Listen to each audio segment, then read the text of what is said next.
Les sujets du jour de la revue fiduciaire. Premier sujet de notre JT. TVA sur les honoraires d'avocats. La TVA peut être exigible dès l'encaissement d'une somme ou d'un acompte versé avant même que la prestation de service ne soit rendue. Il convient que la réalisation de la prestation ne soit pas incertaine. Dans une affaire récente, il a été jugé que la TVA sur des honoraires de résultats perçus par un avocat après qu'un client ait obtenu une provision devant le juge des référés du tribunal administratif est exigible lors de l'encaissement de ces honoraires sur la totalité de son montant. La circonstance que la remise en cause de la décision de première instance puisse justifier une demande de restitution des honoraires de résultats ne permet pas de regarder la somme versée comme constitutive d'un acompte perçu sur une prestation non encore totalement effectuée. Ces honoraires sont bien la contrepartie d'une prestation précise et certaine. Deuxième sujet de notre JT. Réforme de la saisie des rémunérations au 1er juillet 2025. Une réforme de la procédure de saisie des rémunérations doit entrer en vigueur le 1er juillet 2025.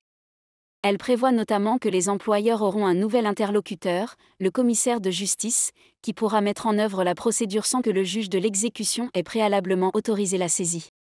L'employeur versera les sommes saisies entre les mains d'un commissaire de justice répartiteur. Celui-ci les reversera aux créanciers ou les répartira entre les différents créanciers, en cas de saisie multiple. Un décret du 3 juin fixe les modalités de mise en œuvre du futur registre numérique des saisies des rémunérations, registre placé sous la responsabilité de la Chambre nationale des commissaires de justice. Ce registre permettra de recenser toutes les informations relatives aux mesures de saisie en cours. Le traitement des informations nécessaires à l'identification des commissaires de justice répartiteurs, des débiteurs saisis, des créanciers saisissants et des employeurs tiers saisis. Tout au long de la procédure de saisie des rémunérations, les actes y seront inscrits. Les événements suspendant la saisie, comme le licenciement du salarié, y seront également inscrits. À noter que l'employeur ne fait pas partie de la liste des personnes autorisées à consulter ce registre. Troisième sujet de notre JT. Quid de l'agrément d'une cession de parts en SARL qui intervient hors délai ? Un associé qui souhaite céder ses parts sociales doit notifier son projet à la société et aux autres associés. À partir de cette notification, la société dispose de 3 mois pour agréer ou non la cession envisagée, faute de quoi l'agrément est réputé acquis.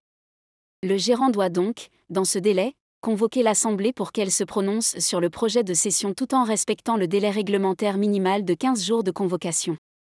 Dans ce contexte, un gérant peut-il convoquer l'Assemblée générale devant statuer sur la cession des parts à la fin du délai de 3 mois, amenant ainsi la décision d'agrément au-delà du délai légal ? La Cour de cassation répond non.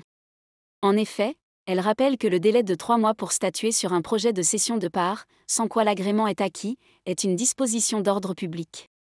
Le délai de 15 jours réglementaire pour consulter les associés ne peut avoir pour conséquence de prolonger le délai légal de 3 mois pour se prononcer sur l'agrément du projet de cession de parts.